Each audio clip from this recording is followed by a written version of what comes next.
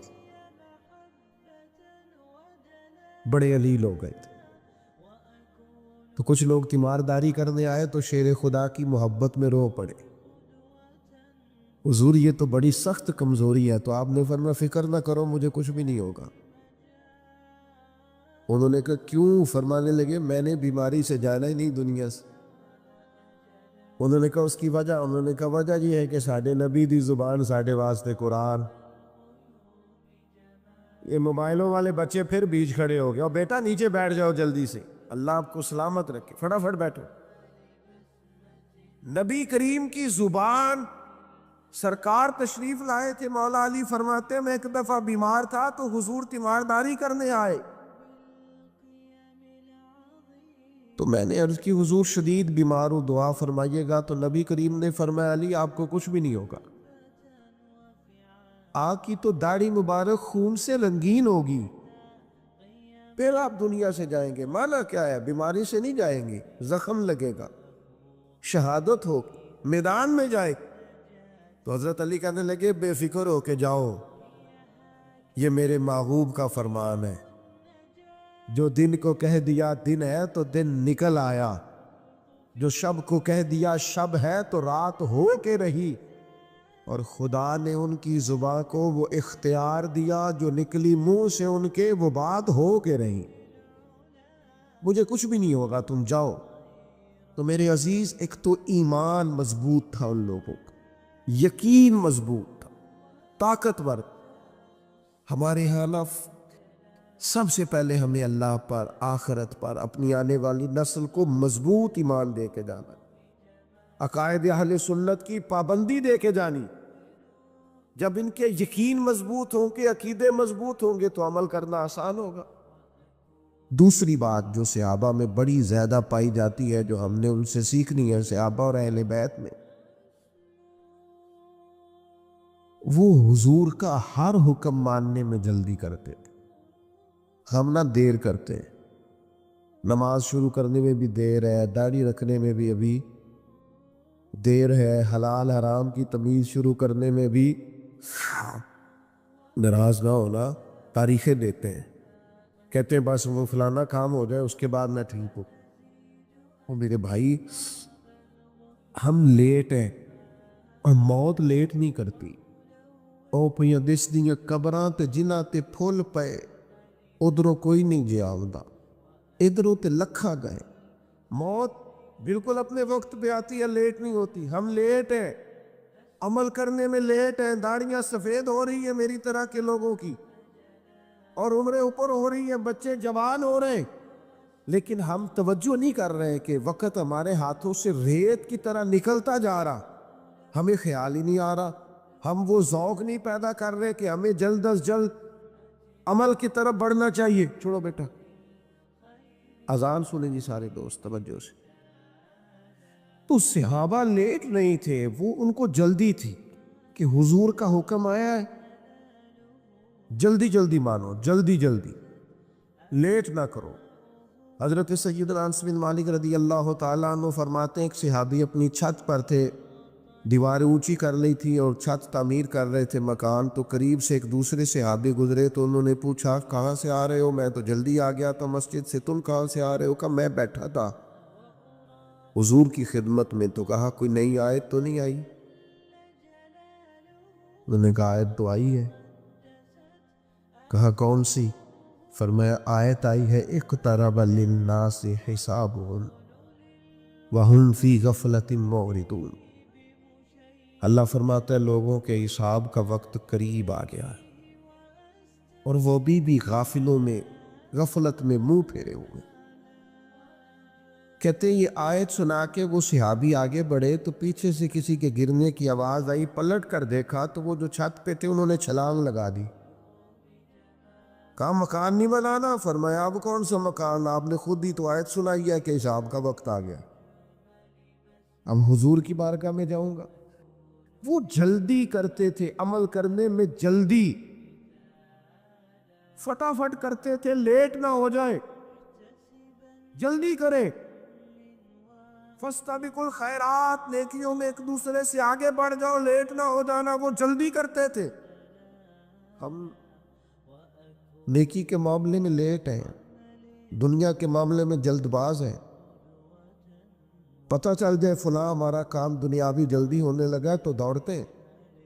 صحابہ، حضرت جابر ابن عبداللہ فرماتے ہیں، بخاری میں موجود ہے، صحابی کھجور کھا رہے تھے، کھجور کھا رہے تھے، احد کا میدان تھا۔ عرض کرنے لگے، یا رسول اللہ صلی اللہ تعالی علیہ وسلم، اگر میں اس میدان میں شہید ہو جاؤں تو کہاں جاؤں گا؟ میرے کریم نے فرمایا، اللہ اپنے فضل سے جنت دے گا۔ جتنی کھجور کھائی تھی کھا لی، باقی منہ سے نکال دی، تلوار لی، میدان میں گھس گئے، جہاد کیا، شہید ہو گئے۔ معنی کیا ہے؟ کہتے میں جنت میں جانے میں اتنی دیر بھی نہیں کرنا چاہتا جتنی کھجور کھانے میں دیر لگتی۔ او میرے بھائیوں، لیٹ بڑے ہیں، صحابہ نے جلدی کی، جلدی، اسی لیے لاکھوں مربع میل پر حکومت کی انہوں نے، وقت کو ضائع نہیں کیا۔ وہ موبائل لے کے بیٹھے ہیں، وہ سو رہے ہیں، وہ گپے لگ رہی ہیں، وہ کھانے کھانے جا رہے ہیں، وہ سیر کرنے جا رہے ہیں، یہ ان کے پاس ٹائم نہیں تھا۔ وقت فرصت ہے، کہاں کام ابھی باقی ہے، نور توحید کا اتمام ابھی باقی ہے۔ ان لوگوں نے کام کیا ہے، وہ حضور کا حکم ماننے میں جلدی کرتے تھے۔ ہم لیٹ ہو گئے۔ اٹھ فریدہ ستے آؤ، داڑھی آ گئی پور، اگا تے نیڑے آ گئی تے پیچھا تے رہ گئی دور، تے کدے اٹھ نہ فریدہ ستیا تے چاڑو دے نہ مسیت۔ اوے تو ستے، رب جاگدا، تیری ڈاڈے نال پریت۔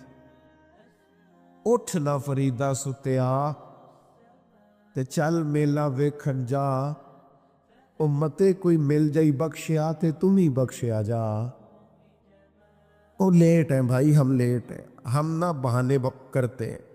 ہم آپ ان لوگوں کی زندگیاں دیکھیں، انہیں جلدی ہے، آگے بڑھنا ہے اور تیزی سے دین کا کام کرنا ہے اور میدان میں نکلنا ہے اور جدوجہد کرنی ہے۔ ہم لیٹ ہیں، ہم سمجھتے نہیں چیزوں کو، ہم حضور کے غلام ہیں نا، جلدی جلدی بولیں تو غلام غلامی کرتے ہیں کہ بہانے کرتے ہیں؟ بولتے نہیں، آپ ناراض ہیں؟ آپ نے غلام رکھا، خادم رکھا ہوا آپ نے، غلام ملازم، آپ اسے کہے جا دکان سے دوڑ کے چینی لے، آپ وہ کہے جلدی کیا ہے، ٹھہر کے لے آؤں گا، قبول ہے؟ تو یہ تسی آکھو کہ میں روز یہاں تو نماز شروع کرنی، ایک قبول ہے؟ عمرہ کارما پھر میں نیکیاں، یہ قبول ہے؟ آپ کہیں خادم سے کہ جناب لو یہ 10 کلو آٹا لے آؤ، تو وہ آپ سے کہیں جناب 10 کلو کیا کرنا ہے، کیا ضرورت ہے، پہلے دانائی بتائے تو آپ بتائیں گے؟ غلام حکمتیں نہیں پوچھتے، وہ تو غلامی کرتے۔ امام احمد بن حنبل غلام خرید کے لائے تو فرمایا تیرا نام کیا ہے؟ کہنے لگا سونیا غلاموں کے نام نہیں ہوتے۔ آپ کسی کو بھی آواز دیں گے میں سمجھوں گا میرے آقا نے بلایا ہے۔ فرماتے اس کی پہلی بات پر ہی مجھے وجد ہو گیا۔ میں نے پوچھا کھائے گا کیا؟ کہنے لگا حضور غلاموں کے نخرے نہیں ہوتے۔ بیٹا آپ نہ کرو، یہ ادھر سامنے بیٹھتے اگر آپ کو یہ کام کرنا، آپ توجہ میری بات پر رکھیں، اللہ آپ کو سلامتی عطا۔ نام کیا ہے؟ حضور جس نام سے کھاؤ گے کیا؟ تو فرمایا حضور جو آپ کہیں گے کھا لوں گا، غلاموں کے نخرے نہیں ہوتے۔ تو امام صاحب کہتے ہیں تیسری بات پوچھی، میں نے کہا کو کمرہ پسند کر لو، کہاں رہو گے؟ کہنے لگا حضور جہاں آپ کہیں گے۔ فرماتے میں نے کہا سینے سے لگ جا، تو آزاد ہے، تو غلام تو نہیں، تو آقا بننے کے قابل ہے۔ تیری سوچ بڑی نکھری ہوئی ہے نا، تیرا انداز بڑا انوکھا ہے، تیری طرز بڑی عمدہ ہے. بٹھا دیں جی، بٹھا دیں. نبی پاک صلی اللہ تعالیٰ علیہ وسلم جمعہ پڑھا رہے تھے. یہ ابھی تھوڑا تھوڑا مجھے کہنا پڑ لینا، آپ یہ نہ کریں، آپ بیٹھ جائیں، آپ بات سنیں، وہ الگ بات ہے. کچھ مان لیتے ہیں، کچھ جو ہوتے ہیں وہ ذرا زیادہ سیانے ہوتے ہیں، نہیں بھی کئی دفعہ سنتے بات. تو سرکار جمعہ پڑھا رہے تھے، توجہ ہے آپ کی میری بات پر. تو حضور نے جمعہ پڑھاتے پڑھاتے ایک بندے سے فرمایا بیٹھ جاؤ. ایک سے کہا، ایک قبیلہ بنو غنم میں تھے، ابھی ان کے کان میں آواز گئی، وہ وہیں بیٹھ گئے. ایک مسجد کے دروازے میں تھے، کان میں آواز گئی وہیں. ایک ابھی اس کونے میں تھے، کان میں آواز گئی وہیں. نماز کے جمعے کے بعد حضور نے فرمایا آپ کہاں تھے، آپ کہاں تھے؟ آپ حضور، آپ نے کہا تھا بیٹھ جاؤ تو میں بیٹھ گیا. فرمایا آپ سے تو کہا ہی نہیں، آپ سے تو کہا ہی نہیں، وہ تو ان سے کہا تھا. حضور آپ نے نام تو نہیں نہ لیا، آپ نے نام تو نہیں نہ لیا، آپ نے کوئی سانو تے قید سجن دا گہنا ہے، او جنج رکھے ایسا اونج رہنا ہے. اور نظریہ یہ ہے کہ جیم جان دا کچھ وسا نہیں ہو، جان یار نو دے تے شاد ہو جا. اسے دل دہن فساد سارے، دل دل پر نو دے تے آزاد ہو جا. جے او رکھے آباد تے رو وسدا، تے جدو کرے برباد برباد ہو جا. دے دے، قربان کر دے، جان مال اولاد دے دے، پھر سنبھال کے نہ رکھ. نہ بچا بچا کے تو رکھ سے، تیرا آئینہ ہے وہ آئینہ. شکستہ ہو تو عزیز تر ہے نگاہ آئینہ ساز میں. صحابہ جلدی کرتے تھے. تیسری بات، آخرت کی بڑی فکر لگ گئی تھی. اس گھر کی نہیں، اس گھر کی پرواہ تھی. ہمیں نا یہاں کی زیادہ ٹینشن ہے، میرا گھر ہے، میرا مکان، میرے بچے، کار، بنگلہ، کوٹھی. صبح کے اٹھے ہم، جو سویرے 5 بجے 5:15 اٹھ گیا تھا نماز کے لیے، وہ بتائے نا اس وقت سے لے کر اب تک دنیا کے لیے کتنے کام کی اور اپنی آخرت کے لیے کتنے کام کی. ہم کیا کرتے ہیں؟ آخرت کا مزاج. اللہ کہتا ہے قرآن مجید میں وَالْآخِرَةُ خَيْرٌ وَأَبْقَىٰ، آخرت تمہارے لیے بہتر بھی ہے اور باقی رہنے والی بھی ہے. چند روزہ دنیا کے لیے ساری تگو دو، آپ ضرور دنیا داری کریں. ویسے اسلام میں دنیا داری کوئی نہیں ہے، اسلام میں دین ہی دین ہے. ناراض ہو گئے ہو؟ نہیں ہے، کورے ہے کچھ دوستہ میں کافی زیادہ. اسلام میں دنیا داری، روزی روٹی کمانا دنیا نہیں دین ہے. رزق حلال کمانا دنیا، وہ کیا ہے؟ بچوں کو رزق کما کے لا کے کھلانا، اسے تو نبی پاک نے صدقہ کہا ہے. بیوی کے منہ میں لقمہ دینا صدقہ ہے. ماں باپ کا تو چہرہ مسکرا کے دیکھنے سے حج کا ثواب ہوتا ہے. یہ تو سارا دین ہے، دنیا تھوڑی ہے. ہم نے دنیا بنا لی ہے جب حلال حرام کی پرواہ نہیں کی. ہم نے دنیا بنا لی ہے جب مال کماتے نماز چھوڑ دی ہے. ہم نے اس کو دنیا بنایا ہے، ورنہ یہ دنیا، اسلام میں سارا دین ہی دین ہے. او میرے سنگیوں، میرے دوستوں، اتنی محبت سے آپ آئے ہیں اور اتنی بڑی تعداد میں آئے. خدا را کچھ تھوڑی سی یار اپنی آخرت کی فکر، تھوڑی سی. آج گئے نا دنیا سے، سویرے دوستوں کو دوست نئے مل جائیں گے، بچے بھی پل جاتے ہیں، کوئی کچھ نہیں ہوگا، کسی کا کوئی نقصان نہیں. کہ میں نے اپنا حساب دینا ہے، آپ نے اپنا حساب دے. ہماری آخرت کا مسئلہ گڑبڑ ہے. دنیا میں تھوڑی تکلیف بھی سہنی پڑتی ہے تو سہ لو، یہ صحابہ کا طریقہ ہے. آخرت ٹھیک رکھو اپنی، تھوڑی توجہ کرو. ہم نے بڑے جنازے پڑھے ہیں، ہم نے بڑے لوگوں کو قبروں میں اترتے دیکھا ہے. قبرستانوں میں جا کے کبھی دیکھو، بڑے بڑے جج، وکیل، سرمایہ دار، تاجر، عالم، مفتی، پیر، شیخ، مولوی سب لیٹے، اور کسی کا لحاظ نہیں. جو وقت آئے گا جانا ہے، تھوڑی دنیا مشکل میں بھی گزارنی پڑتی ہے تو گزار لو، اپنی آخرت کو نقصان نہ ہونے دینا۔ حضرت مولا علی شیر فت خدا فرماتے ہیں کچھ لوگ دنیا کے بندے ہوتے ہیں، کچھ آخرت کے۔ دنیا کے بندے نہ بننا، آخرت کے بندے بننا۔ میں باتیں زیادہ کر نہیں سکتا، اذان ہو گئی ہے، سب نے نماز کی طرف بڑھنا ہے، بس بات سمیٹنے کی طرف جا رہا ہوں۔ فکر آخرت ہماری کب اور اشر ٹھیک ہو۔ میں دوستوں سے، یہ دوست دوڑتے ہیں نا ہاتھ چومنے کے لیے، فوٹو کھینچنے کے لیے، آپ جتنے بیٹھے ہیں میں آپ سب سے زیادہ گنہگار ہوں۔ میں کوئی عاجزی نہیں کر رہا، میں صحیح کہہ رہا ہوں۔ پتہ سارا ہے سردار نو کیتیاں دا۔ آہا، کسی کی غلطیوں کا تو شک ہوتا ہے، اپنا تو بندے کو پاک ہوتا ہے۔ اس لیے زیادہ گناہگار ہے کہ ہماری ذمہ داریاں زیادہ ہیں، تو مجھے کئی دفعہ لگتا ہے کہ ہم سے پوری نہیں ہو پا رہی، جو لوگ ہمیں سمجھتے ہیں وہ ہم کر نہیں پاتے، اس لیے اپنے آپ کو زیادہ غلطی پر شمار کرو۔ او خدا کے بندو، کوئی فائدہ نہیں آپ کو، کم از کم میری طرح کے بندے کے آپ ہاتھ چومے پیچھے بھاگے، ہماری کوئی بات مانے، آپ کوئی ایک آدھ بات مانے تاکہ ہمارے گناہ معاف ہو، رب قیامت میں کہے تیری وجہ سے بندہ مسجد گیا تھا، جا تجھے معاف کیا۔ لیکن ہم نے ساری زندگی تصویروں کا رٹا ہی نہیں چھوڑا، ساری زندگی ہم نے یہی نہیں چھوڑا کہ فوٹو کسی طریقے بن جائے۔ باہر نکلو اب ان چیزوں سے، اپنی آخرت کے لیے، والآخرۃ خیر وابقیٰ۔ یہ حدیث سنا کے اپنی بات مکمل کروں گا، اور اس کو آپ نے یاد رکھنا ہے۔ ایک خاتون بخاری شریف میں موجود ہے، نبی پاک کے پاس آئی اور وہ مرگی کی مریضہ تھی۔ یا رسول اللہ مرگی یا دعا کر دے، اور آئی اس دروازے پہ ہے جہاں بس تھوڑا لعاب دہن لگتا ہے اللہ شفائے عطا کر دیتا۔